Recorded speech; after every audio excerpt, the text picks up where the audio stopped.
하겠습니다. 아멘. 말씀 보시겠습니다.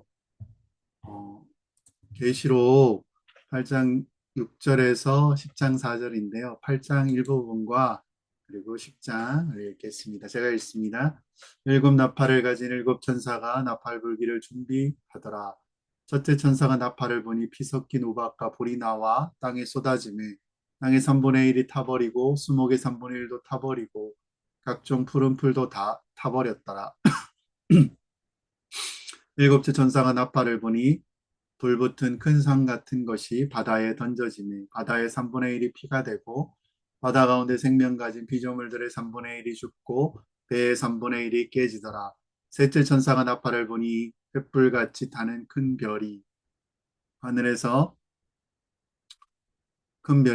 떨어져 강들의 3분의 1과 여러 샘물에 떨어지니 10장 1절입니다. 내가 또 보니 힘센 다른 천사가 구름을 입고 하늘에서 내려오는데 그 머리 위에 무지개가 있고 그 얼굴은 해같고 그 발은 불기능 같으며 그 손에 펴놓은 작은 두루마리를 들고 그 오른발을 바다를 밟고 왼발은 땅을 밟고 사자가 부르짖는 것 같이 큰 소리로 외치니 그가 외칠 때 일곱 우레가 그 소리를 내어 말하더라.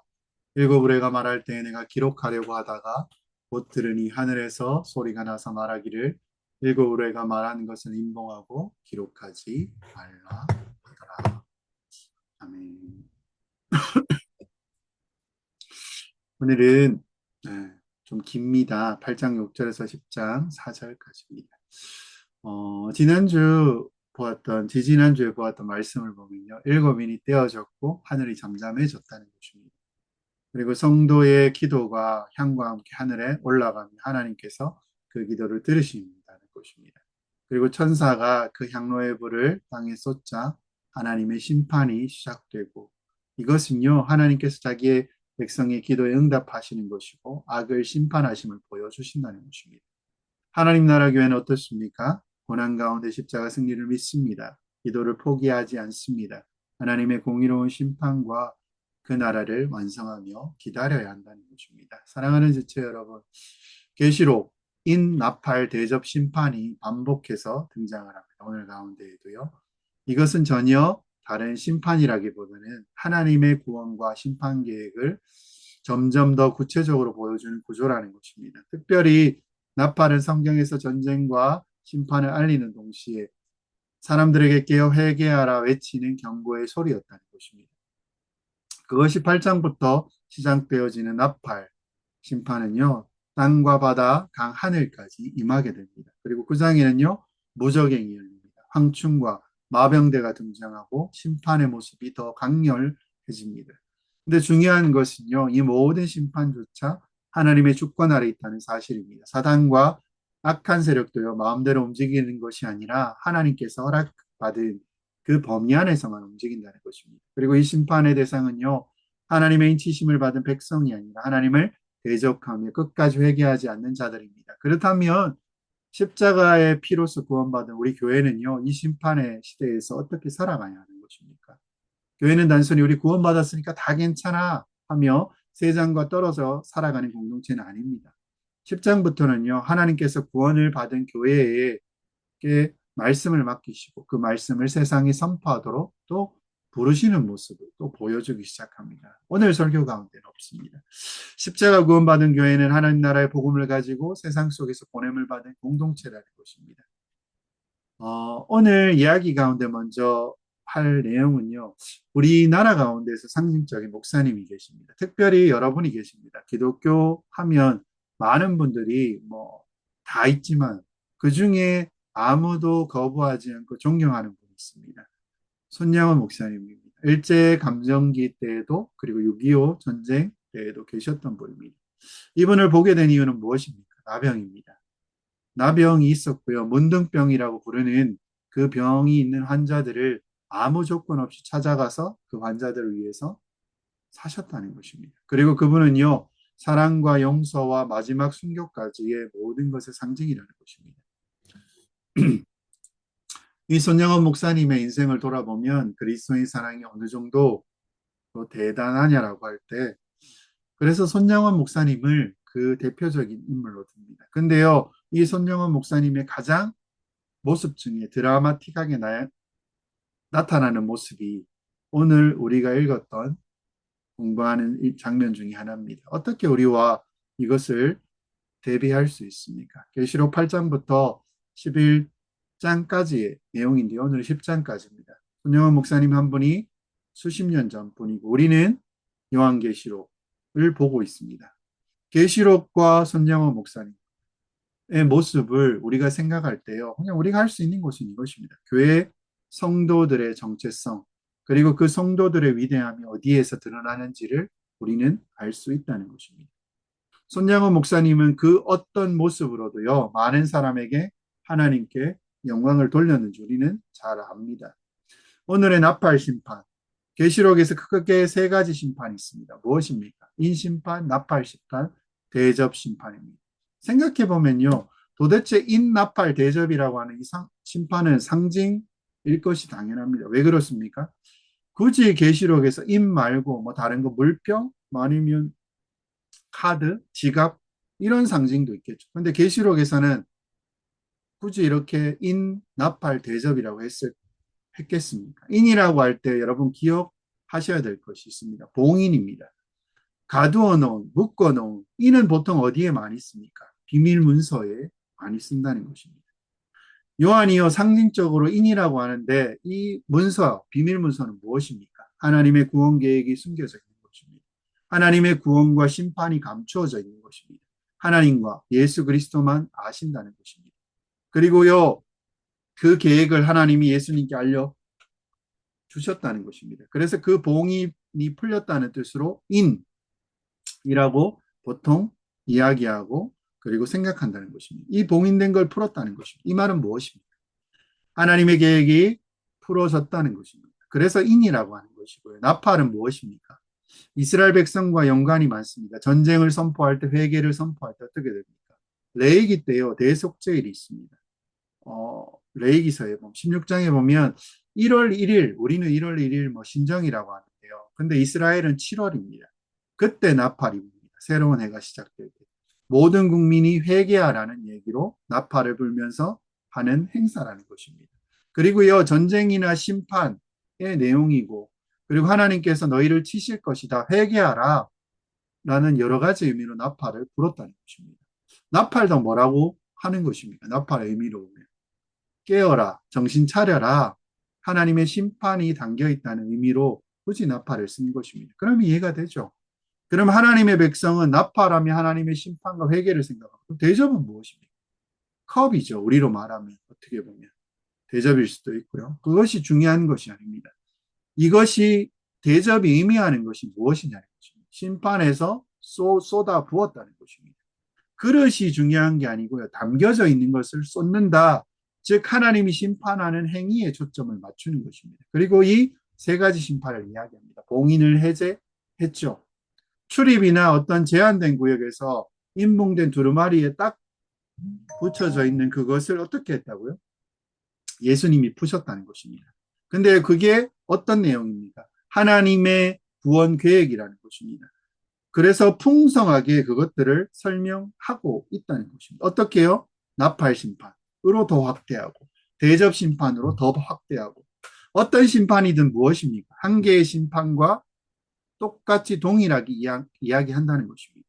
우리가 이것을 기억했으면 좋겠습니다. 사랑하는 지체 여러분, 심판을 우리가 살펴보았습니다. 실제로는요, 7개 전부 다의 심판은 아닙니다. 4가지까지만 심판이었습니다.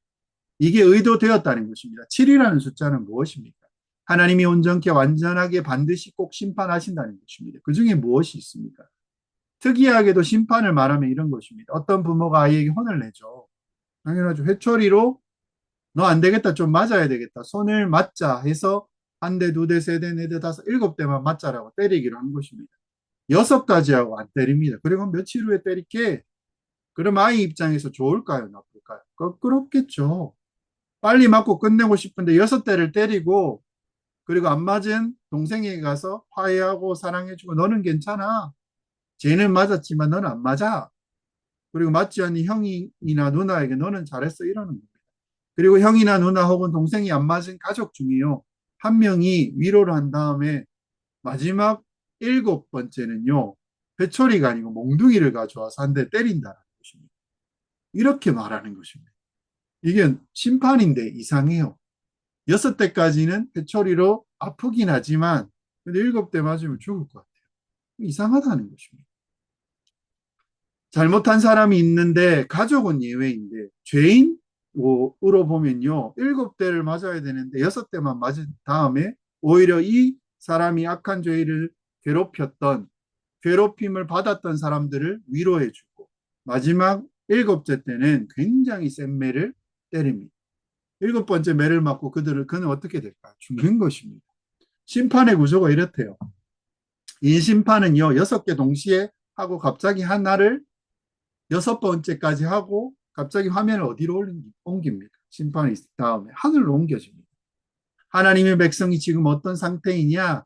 그들이 심판받지 않고 구원받고 하나님께 예배 드린다라고 하는 것입니다. 그 다음에 일곱 번째 심판, 최종 심판을 이루면서 완전히 끝내버린다는 것입니다. 나팔 심판도 동일하다는 것입니다. 10장에요. 뭐 심판의 내용이 나오지만 먼저 9장 13절 14절을 한번 읽어보겠습니다. 여섯째 천사가 나팔을 불 때 내가 들으니 하나님 앞 금제단 네 뿔에서 한 음성이 나서 나팔을 가진 여섯째 천사에게 말하기를 큰 강 유브라데에 결박한 네 천사를 놓아주라 하며 여섯째 천사니까 몇 번째 심판일까요? 여섯 번째 심판입니다. 그리고 그것을 또 보면은요, 계시락 11장 5절에 보면 이렇게 내용이 나옵니다. 뒤에 거지만 만일 누구든지 그들을 해하고자 하면 그들의 입에서 불이 나와서 그들의 원수를 삼켜버릴 것이요 누구든지 그들을 해하고자 하면 반드시 그와 같이 죽임을 당하리라. 이렇게 얘기를 한다. 그리고 6절도 읽어보겠습니다. 그들의 권능을 가지고 하늘을 닫아 그 예언을 하는 동안 비가 오지 못하게 하고 또 권능을 가지고 물을 피로 변하게 하고 아무 때든지 원하는 대로 여러 가지 재앙으로 땅을 치리로다. 그러니까요, 여섯 번째 심판과 일곱 번째 심판이 뭐 굉장히 강해졌고 많아졌다는 것입니다. 그러니까 심판에서 하나님에 대한 하나님의 나라와 그 우리 교회가 어떤 존재인지 그리고 전쟁하고 영적인 전투를 벌이는 14만 4천의 숫자가 의미하는 신구약 성경에 있는 완전한 하나님의 백성이다. 이것을 얘기한다는 것입니다. 그리고요, 전투하는 백성이면 이라는 것을 더 구체적으로 또 이야기합니다. 교회라는 거죠. 심판도 더 구체적으로 설명하고 있습니다. 이 심판을 통해 어떻게 됩니까? 큰 그림을 그립니다. 딱 보니까 뭐라고 이야기합니까? 이 산이네. 이 산에 있는 그림이네. 산을 이제 일단은 이렇게 보여줍니다. 그리고 산을 보여주는데 그 대충 보니까요. 뭐 저 멀리서 보니까 뭐가 점 같은 게 이렇게 움직여요. 근데 또 물이 살짝 보이기도 해요. 수영하는 것처럼 보이기도 하고. 근데 잘 안 보여요. 근데요, 망원 렌즈로 쭉 당겨서 확대하면 그냥 거기가 보니까요. 803이네. 지리산인가? 그 밑에 모치 있고요. 물이 흘러요. 애들이 수영하는구나. 이것까지 보게 된다는 거죠. 점점점 이거를 좁히는 거죠. 포커스인을 해서 아예 거기에 갔더니 수영을 하고 있는 줄 알았더니 수영을 하면서 구체적으로 누가 수영을 하고 있고 그리고 그 다음에 산이 어디에 있는지를 또 보게 된다는 것입니다. 그 더 포커스를 줄여서 보니까 그것이 또 대접 심판으로 나옵니다. 이게 뭐냐면 동심원입니다. 큰 원 그림을 그려주고 그 다음에 좀 더 구체적으로 보여주고 또 구체적으로 보여주는 동심원적 구조라고 앞에서 말씀드린 적이 있습니다. 근데요, 우리나라, 이 대한민국의 사람들은 이런 표현을 잘 안 합니다. 보통 두 갈씩, 이 갈씩. 처음에 결론을 내든지 마지막 결론을 내든지 뭐 이렇게 이야기를 합니다. 근데 헬라인들은요, 당시에 성경을 기록했던 사람들은 처음부터 답을 얘기하는 게 아니고 두리뭉실하게 얘기합니다. 알쏭달쏭 한 번 설명했는데도요, 좀 더 다시 조금 더 세밀하게 한 번 설명할 때 또 다시 한 번 더 이렇게 하면서 반복의 효과를 줍니다. 조금 다른 방향성을 가지고 똑똑했던 것입니다. 왜 그러냐면요, 한 번 얘기하면요 못 알아듣습니다. 우리가요 두 번 얘기하고 세 번 얘기하고 하니까 확실하게 알게 됩니다. 그리고요 이것이 어떻습니까? 산을 보고 거기에 물이 있는 것 같은데 강을 보이고 거기 사람이 있는 것 같은 그러니까 이미지화를 계속 시키는 거예요. 계시록이 문서화되어 있으면 문서로 그냥 뭐 이렇게 적혀 있으면 좀 잊어버린다는 것입니다. 근데요 그림으로 그 내용들이 그려지니까 잘 안 보여. 인이 봉인이 풀다, 나팔을 불다, 대접을 붙는다. 심판으로 그들은 보여진다는 것입니다. 그래서 기억합니다. 그래서 우리는 심판을 보면 어떻습니까? 우리와는 상관이 없습니다. 믿지 않는 사람, 그리고 사단과 그 일을 행하는 불신자들, 하나님의 백성을 괴롭히는 자들, 이런 자들에게 심판이 처해지는 것입니다. 계시록 8장 6절에서 뭐라고 이야기합니까? 일곱 나팔을 가진 일곱 천사가 나팔 불기를 준비하더라. 이렇게 쭉 나가겠습니다. 7절에서는요. 첫째 천사가 나팔을 부니 피 섞인 우박과 불이 나와서 땅에 쏟아지며 땅의 3분의 1이 타버리고 수목의 3분의 1도 타버리고 각종 푸른 풀도 타버렸더라. 뭔가 특이한 얘기가 나옵니다. 천사가 뭐랬냐면 나팔을 불었더니 우박인데 피가 섞였대요. 잔인하고 무섭습니다. 그 다음에 불이 나옵니다. 불이 나와서 어디에 쏟습니까? 땅에 쏟아집니다. 이게 무슨 말입니까? 그러니까요. 자연계입니까? 우주입니까? 자연이라는 것입니다. 우박이 땅에 떨어지고 있고 또 뭐라고 얘기합니까? 수목과 상과 나무가 불타서 다 타버린대요. 풀도 타버린대요. 뭔가 어디에서 와의 차이점이 분명히 있습니다. 여러분, 심판에 몇 분의 몇이 심판한다고 합니까? 3분의 1이었습니다. 근데 여기서 또 커져요. 3분의 1을 심판하니까 이미 한번 심판했고 그 다음 또 심판하는 게 아니라는 것입니다. 앞에 작은 내용이 나오는데 6장 8절에 이렇게 해요. 내가 보매 청황색 말이 나오는데 그 탄 자 이름은 사망이니 음부가 그 뒤를 따르더라. 그들이 땅 4분의 1을 권세를 얻어 검과 흉년과 사망과 땅의 짐승들로서 죽이더라. 3분의 1과 다르잖아요. 4분의 1의 권세를 얻었대요. 근데 넘겨오니까요. 8장에서 보니까 3분의 1이 나옵니다. 그러니까 첫 번째 심판의 모습은 무엇입니까? 3분의 1의 피 섞인 우박이 땅에 떨어지고 불이 나옵니다. 그러니까 첫 번째 심판은 3분의 1이 우박과 불이 나와서 땅에 떨어진다는 거죠. 상징입니다, 이것은. 진짜 불이 떨어지면 어떻습니까? 우주의 운석이 떨어지는 거예요. 다 죽죠. 살 사람이 어디 있습니까? 하나님의 심판이 이루어진다는 얘기입니다. 에스겔서요. 이 내용은 에스겔서 5장 2절을 가져온 겁니다. 5장 2절 한번 읽어보겠습니다. 이 성읍을 에워싸는 날이 차거든 너는 터럭 3분의 1을 성읍 안에서 불사르고 3분의 1은 성읍 사방에 칼을 치고 3분의 1은 바람에 흩으라. 내가 그 뒤를 따라 칼을 빼리라. 에스겔에서 심판하신 모습을 그 면을 그대로 가져온 것입니다. 계시록은요 하나도 요한이 만들어낸 것이 없습니다. 이미 구약에 있는 내용을 가지고 와서 구약에서도 에스겔이라고 하는 그 문맥 속에서 가지고 오며 이거 심판이네 이거 바로 알 수 있도록 설명한다는 것입니다. 두 번째 심판은요 두 번째 천사가 나옵니다. 8장 8절 9절을 보면 이렇게 얘기합니다. 둘째 천사가 나팔을 부니 불붙은 산과 같은 것이 바다에 던져짐에 바다의 3분의 1이 피가 되고 네 9절은 바다 가운데 생명 가진 피조물들의 3분의 1이 죽고 배들의 3분의 1이 깨지더라. 그렇죠? 생명을 가진 바다 안에 있는 이 생명이 3분의 1 죽고 배도 3분의 1이 깨져 버린다는 것입니다. 이것도 어디냐면요. 예레미야 51장 25절에 이렇게 이야기합니다. 여호와의 말씀이 온 세계를 멸하는 멸망의 산을 보라. 나는 내 원수라. 나의 손을 펴서 너의 바위 위에 굴리고 너로 불탄 산이 되게 할 것이니.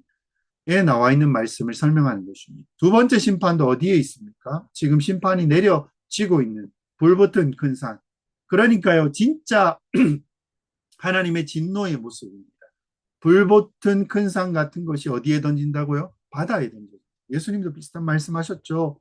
그러니까 산과 바다를 생각해 보면 그 이미지 산이 있는데 그 큰 설악산, 지리산, 엄청난 산에 불이 붙어서 바다에 던져집니다. 그러면 산도 죽고 바다도 다 죽는 것입니다. 거기에 있는 배들이 망가지는 것입니다. 계시록 8장 10절에 뭐라고 얘기합니까? 셋째 천사가 나팔을 부니 횃불같이 타는 큰 별이 하늘에서 떨어져 강들의 3분의 1과 여러 샘물에 떨어지니. 또 별도 떨어진대요. 별이 하늘에서 떨어지는데 이 별이 떨어져서 어디가 피해를 입냐면요. 강이 피해를 입습니다. 문제는 강이 문제가 아니고 물에 떨어진다는 것입니다. 11장에 뭐라고 합니까? 11절에 이 별의 이름은 쓴쑥이라. 물의 3분의 1이 쓴쑥이 되매 그 물이 쓴물이 되므로 많은 사람이 죽더라. 어떻게 된다고요? 물이 바뀌면서 많은 사람이 죽습니다. 결국은요, 사람들이 죽게 된다는 것입니다. 하나님의 심판으로. 네 번째, 뭐라고 이야기합니까, 거기서? 그렇죠. 나팔을 또 불고 3분의 1, 또 달의 3분의 1, 별의 3분의 1이 또 타격을 입게 된다는 것입니다. 그리고요, 그 3분의 1이 12절에 보면 어두워지니 낮에 3분의 1이 비춤이 있고 또 밤도 그렇게 된다는 것입니다. 뭐라고 말하냐면요. 네 번째 나팔을 불었더니 무슨 일이 일어나면 해, 별, 달, 우주, 만물이 타격을 입는데 우리가 낮이 어떻습니까? 해가 뜨고 보이기 시작하고 한 15시간 정도 갑니다.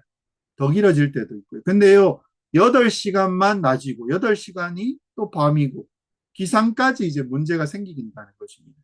천재지변이 문제가 생긴다는 것입니다. 피조물이 이루었던 처음 땅, 그 다음 산, 바다, 강물, 그리고 마지막에는 어디까지 온 우주 만물까지 하나님의 심판이 부어지고 있는 모습입니다.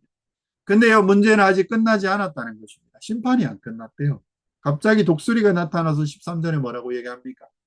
내가 또 보고 들으니 공중에 날아가는 독수리가 큰 소리로 이르되 땅에 사는 자들에게 화, 화, 화가 있으리라. 이는 새 천사들이 불어야 할 나팔 소리가 남아 있음이로다 하더라. 아멘.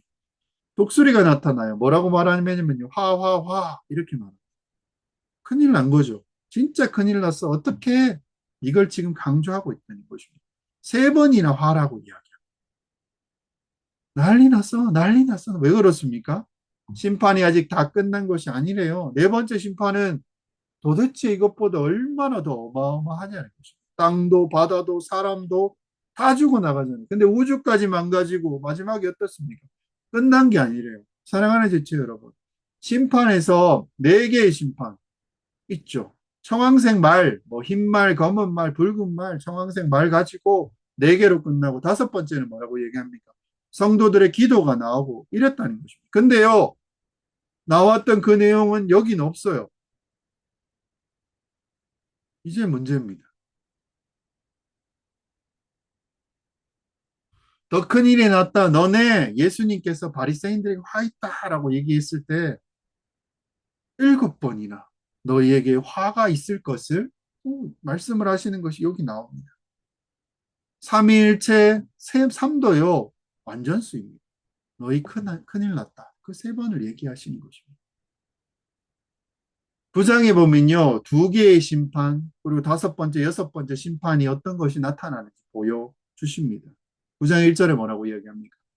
다섯째 천사가 나팔을 불며 내가 보니 하늘에서 땅에 떨어진 별 하나가 있는데 그가 무적행의 열쇠를 받았더라.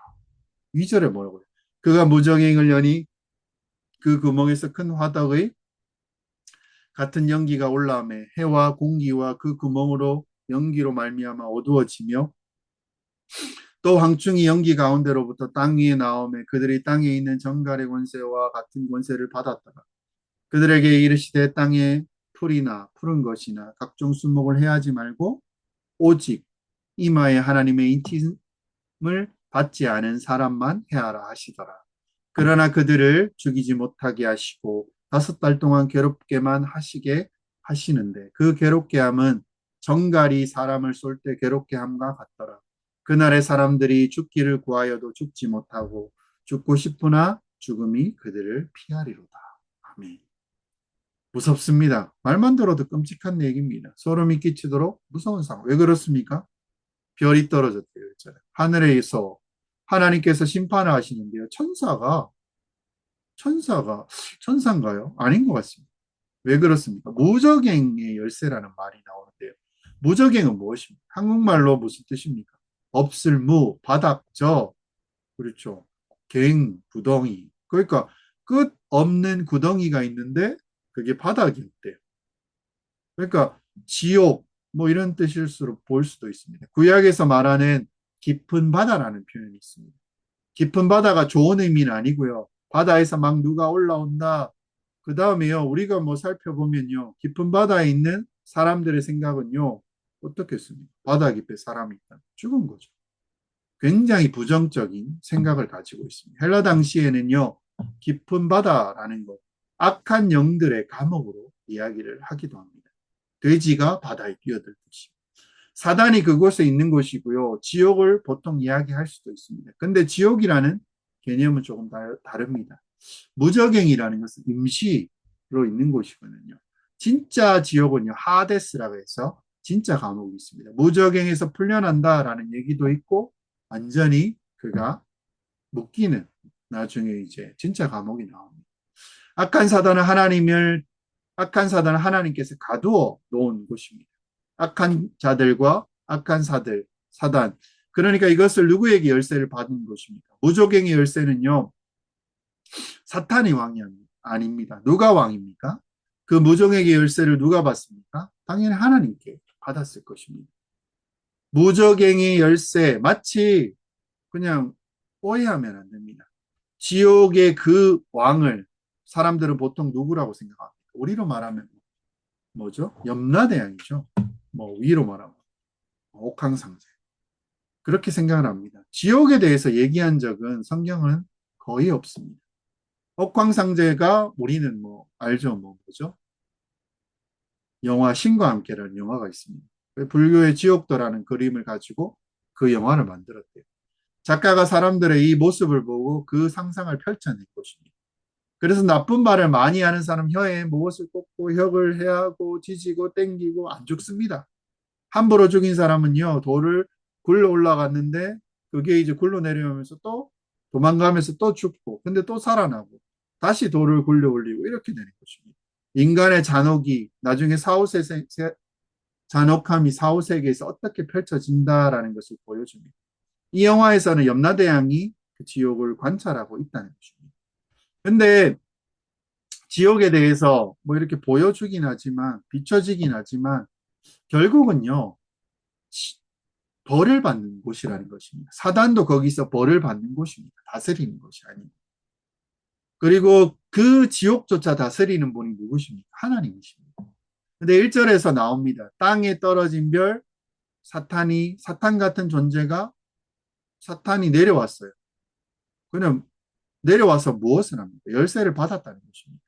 그러니까 사탄도 누구 아래 있다? 하나님의 다스림 아래 있다라는 것을 설명하고 있습니다. 사탄 마음대로 뭐 왔다 갔다 할 수 없습니다. 열쇠를 받아서 근데 어떤 일을 행하게 됩니까? 그는 하나님이 불신자 또는 믿지 않는 자들, 예수님을 믿는 자들을 괴롭히는 자들을 어떻게 합니까? 하나님이 직접 하시기도 하지만 사탄 혹은 사탄의 졸개를 불러가지고 불신자를 처단하고 그들을 괴롭히게 한다는 것입니다. 이게 바로요, 다섯 번째, 여섯 번째 심판의 내용입니다. 2절에 뭐라고 얘기합니까? 그가 무적행을 여니 그 구멍에서 화덕의 같은 연기가 올라오매 해와 공기가 그 구멍의 연기로 말미암아 어두워지며 그들에게 이르되 땅의 풀이나 푸른 것이나 각종 수목을 해하지 말고 오직 이마에 하나님을 인치심을 받지 않은 자들만 해하라 하시더라. 이렇게 이야기를 합니다. 부정적인 2절에서 내용은요. 열쇠로 열었더니 그리고 연기가 올라오고 어두워지고 3절에는요. 뒤에 보면 황충이 나옵니다. 황충은 무엇입니까? 메뚜기입니다. 메뚜기가 많이 나오는데 별거 아니네. 메뚜기 튀겨 먹으면 맛있잖아요. 구워 먹으면 맛있잖아요. 그 메뚜기가 아닙니다. 진짜 모습을 보면요. 땅 위에서 나오고 우리가 생각하는 건 메뚜기, 뭐 유재석 뭐 메뚜기라고 하죠. 친근하기도 하고 뭐 그런 메뚜기는 아닙니다. 황충이라고 굳이 말한 이유가 있습니다. 황충의 이름은 메뚜기야. 근데요, 그 뒤에 뭐라고 이야기합니까? 정갈의 권세, 그리고 가장 센 사막에 있는 거기서 정말 강하고 찔리면 이렇게 죽을 것 같은 정갈의 권세를 황충이 받았대요. 4절에 조금 전에 읽었지만 다시 한번 읽겠습니다. 그들에게 이르시되 땅의 풀이나 푸른 것이나 각종 수목을 해하지 말고 오직 이마에 하나님의 인치심을 받지 아닌 사람만 해하라 하더라. 이렇게 얘기하는데 황충의 모습을 7절에 분명히 드러냅니다. 황충의 모양은 전쟁을 위한 준비한 말들 같고 그 머리에 금 같은 관 비슷한 것을 썼으며 그 얼굴은 사람의 얼굴 같고 황충의 모양을 전쟁을 준비하는 금관을 썼고 사람의 얼굴 같고 메뚜기인데 8절은 뭐라고 합니까? 또 여자의 머리털 같은 머리털이 있고 그 이빨은 사자의 이빨 같으며. 여자의 머리털, 사자의 이빨. 생각하면 이제 그려지십니까? 9절. 또 철 오신경 같은 오신경이 있고 그 날개의 소리는 병거와 많은 말들이 전쟁터로 달려가는 소리 같으며. 가슴에 철판이 달렸고요. 그리고 그 날개에는 병거 소리가 나. 말들이 전쟁터로 달려가는 오 두구두구 이런 소리가 난다는 것입니다. 10절에 뭐라고 얘기합니까? 또 정갈과 같은 꼬리와 쏘는 살이 있어 그 꼬리에는 5달 동안 사람을 해하는 권세가 있더라. 정갈 같은 쏘는 쌀이 있고 화살이죠. 그리고 정갈 같은 꼬리에는 5달 동안 사람을 해할 수 있는 권세가 있다. 11절 뭐라고 얘기합니까? 그들에게 왕이 있으니 무적행의 사자라. 히브리어로는 그 이름이 아바돈이요 헬라어로는 그 이름이 아볼로온이라. 그렇죠? 아바돈. 무적행의 사자. 아바돈, 아볼로. 정갈은 누구를 부하라 이야기하는 것입니까? 아바돈. 그렇죠? 이 존재가 사단이라기보다는 말하자면요. 사탄의 아주 큰 권력을 받은 어떤 존재라는 것입니다. 그 존재 속에 누가 나옵니까? 황충이 나와요. 근데 황충을 보니까 메뚜기가 아니에요. 사람 얼굴도 하고 칼도 가지고 있고. 근데 표현을 보면 전쟁하는 군인과 같이 아주 강렬한 군인으로 나옵니다.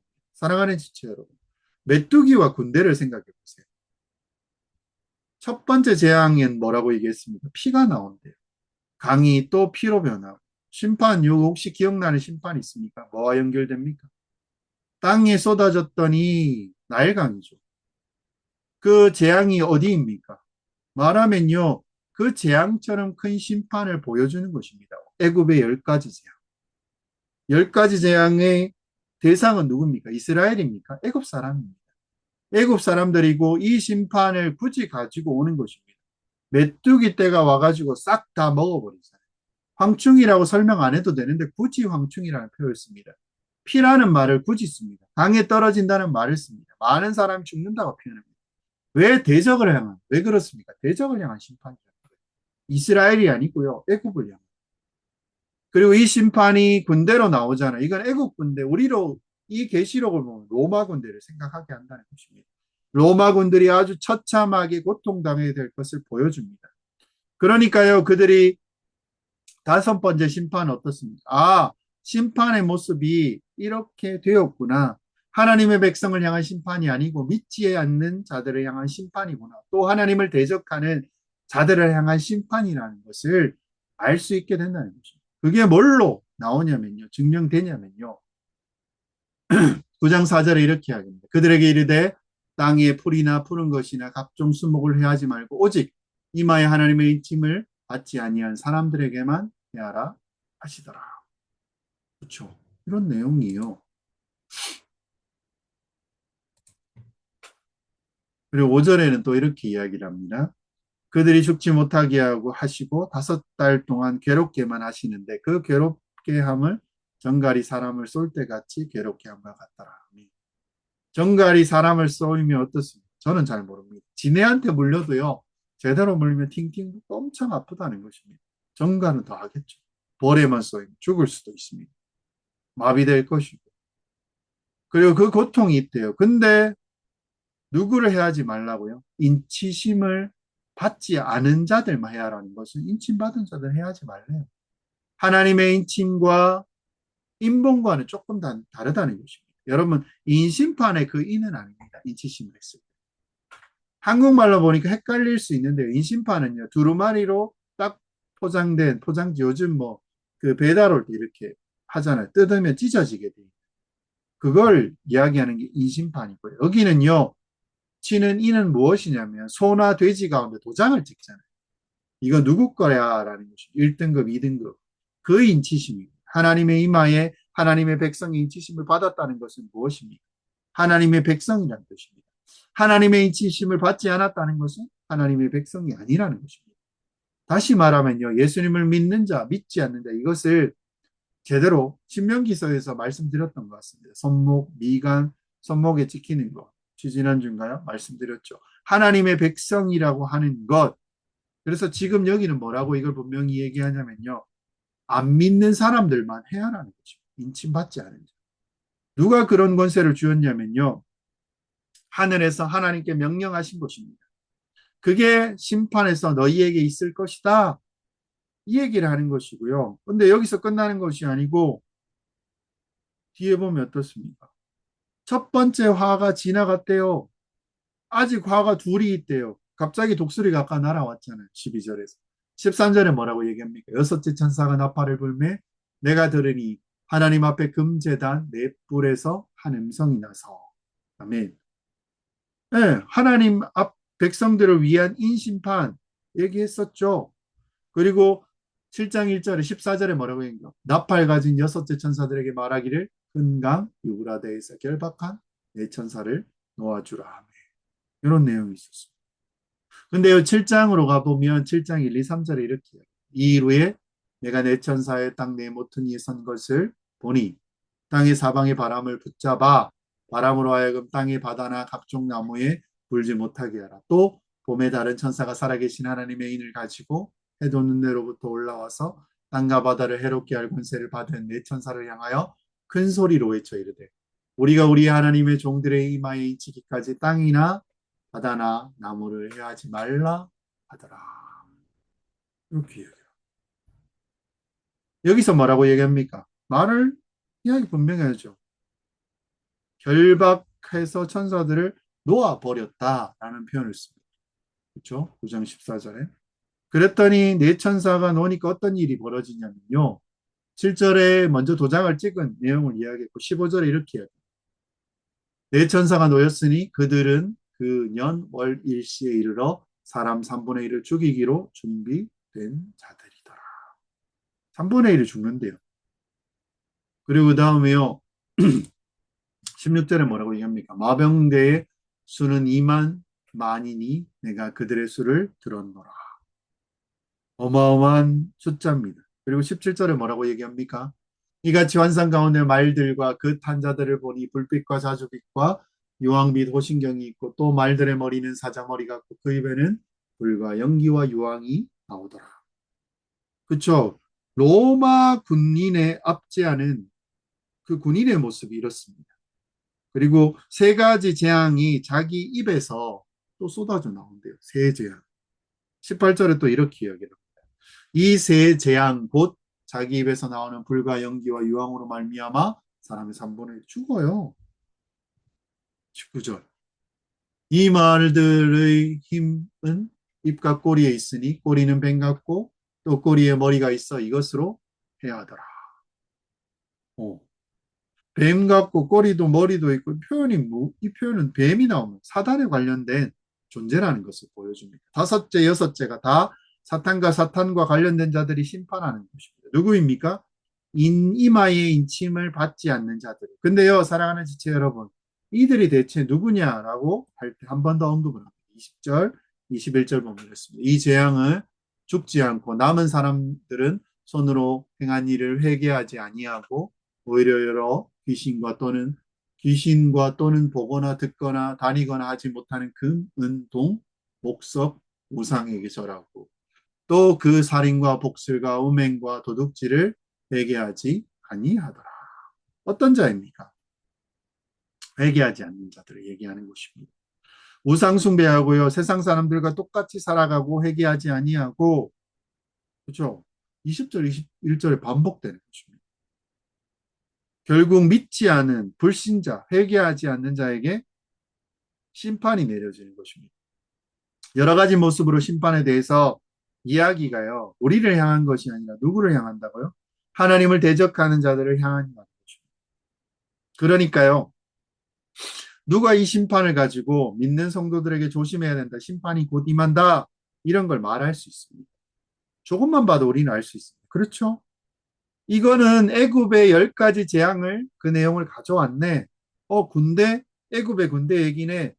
지금 보니까 여기에 나와 있는 그리고 사탄과 관련된 존재들이 다 불신자를 죽이네. 그리고 성경 본문에도 나옵니다. 인치심을 받지 않는 자들에게만 그들만 해하라고 9장이 이야기합니다.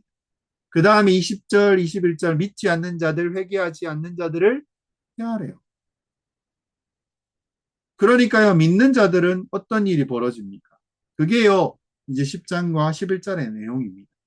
믿는 자들은 어떻습니까? 요한이 심판으로 곧 하늘의 모습을 보여주었습니다. 여섯 번째 심판이 끝나고요. 나팔 심판으로 하늘의 모습뿐만 아니라 어떤 모습이 나타나면요. 10장에는 요한에게 천사가 나타나서 무언가를 얘기해 줍니다. 그리고 10장에 나타난 내용이요. 11장에 또 상징으로 또 나타날 것입니다. 그리고요. 이건 다음 주에 이미 심판의 내용이 설교에 대해서 이미 지금 보고 있습니다. 보았고 볼 것입니다. 그리고 우리가 아는 것은 무엇입니까? 이 심판이 확실히 우리의 것이 아니구나. 확실히 오늘 우리는 알게 되었을 것입니다. 더 분명하게 아는 것입니다. 그러면 우리는 심판을 받지 않으니까 가만히 있으면 그냥 놀고 편안하게 있으면 된다는 것입니까? 아닙니다. 10장에 그 내용들이 나오거든요. 10장 1절에 이렇게 합니다. 내가 보니 또 보니 힘센 다른 천사가 구름을 입고 하늘에서 내려오는데 그 머리 위에 무지개가 있고 그 얼굴은 해같고 그 발은 불기둥 같으며. 힘센 다른 천사가요 하늘에서 내려오는데 9장 1절 나팔을 보니까 하늘에 떨어진 별 사탄 그 관련된 존재가 나오지만 10장에서는 천사가 내려온대. 그러니까 아예 다른 대조입니다 천사가 내려와서 보니까요 예수님의 모습과 비슷합니다. 머리에 뭐가 있어요? 무지개가 있고 얼굴은 해같고 발은 불기둥 같고 예수님이라고 보통 생각할 수 있는데 예수님 아닙니다. 예수님을 굳이 성경에서 설명하면 그리스도라고 설명하고 죽임당한 어린 양이라고 해야 됩니다. 근데 여기는 천사의 모습이 있는 거예요. 천사의 모습을 이야기한다는 것입니다. 굳이. 근데 왜 힘이 센데 예수님 같이 강력한 힘을 가지고 있냐? 그가 전하고 있는 내용을 설명하기 때문이라는 것입니다. 그가 가지고 있는 어떤 내용, 그 내용이 얼마나 강력한 것을 보여줍니다. 그 내용이 무엇입니까? 2절에 그 손을 펴 놓인 작은 두루마리를 들고 그 오른발을 바다를 밟고 왼발은 땅을 밟고 손에는 펴놓은 작은 두루마리를 들고 이때 작은이라고 말할 때요. 한국에서만 작은이라는 표현을 씁니다. 번역되어 있어요. 실제는요. 예수님이 5장에 봤던 어린 양이 들고 있는 두루마리와 똑같습니다.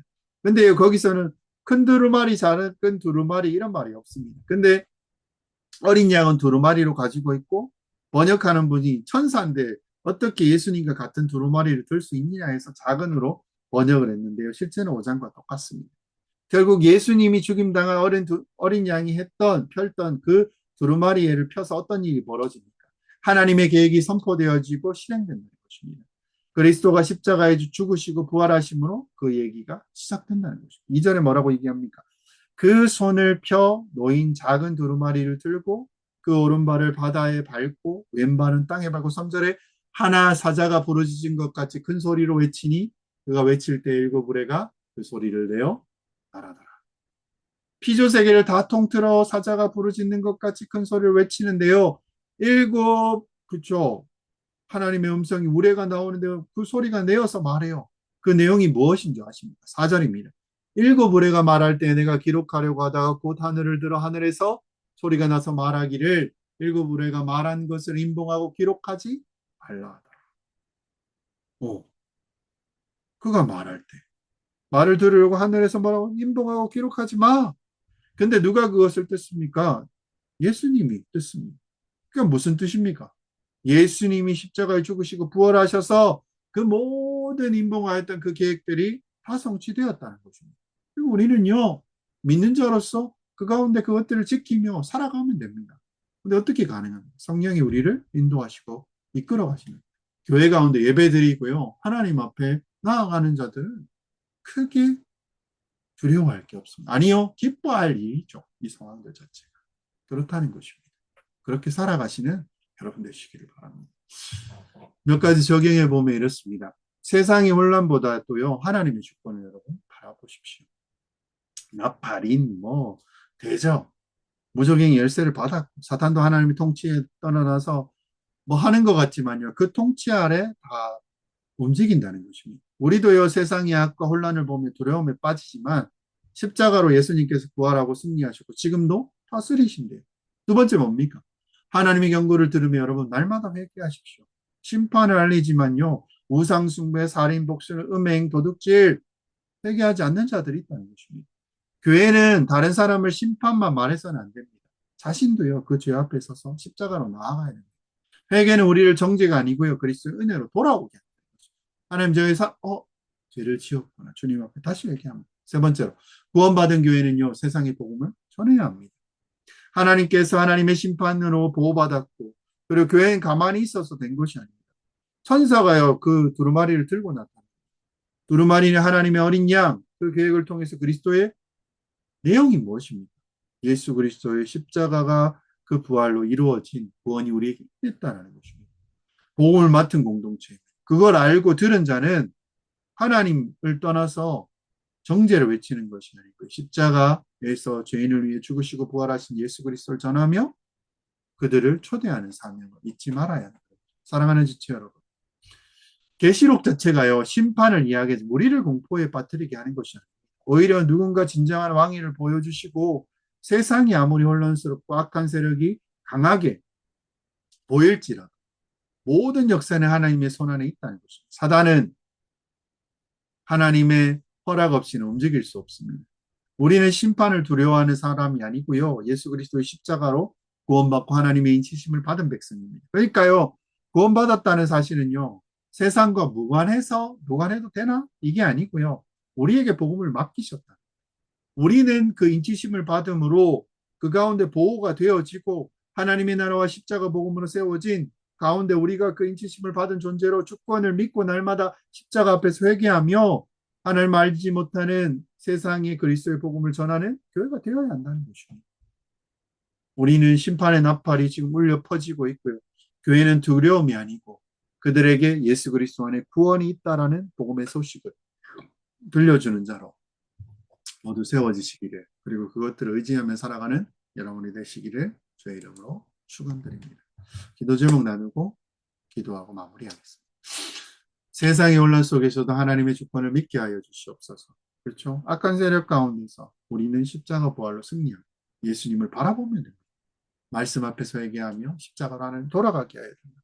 구원받은 교회가 하나님 나라의 복음을 세상에 전하는 자들 그리고 하나님을 알지 못하는 사람들에게 십자가 부활의 복음을 전하는 교회 되게 하여 달라고 기도하고 각자의 또 살아가는 자리 가운데서 하나님 삶 가운데 그리스도를 바라보며 예배하는 그런 은혜로 하나님 우리가 서게 하시고 또 주님을 믿고 의지하며 복음을 증거하는 우리 모든 지체들 되게 해달라고 이 시간 같이 기도하며 나가겠습니다. 기도드리겠습니다.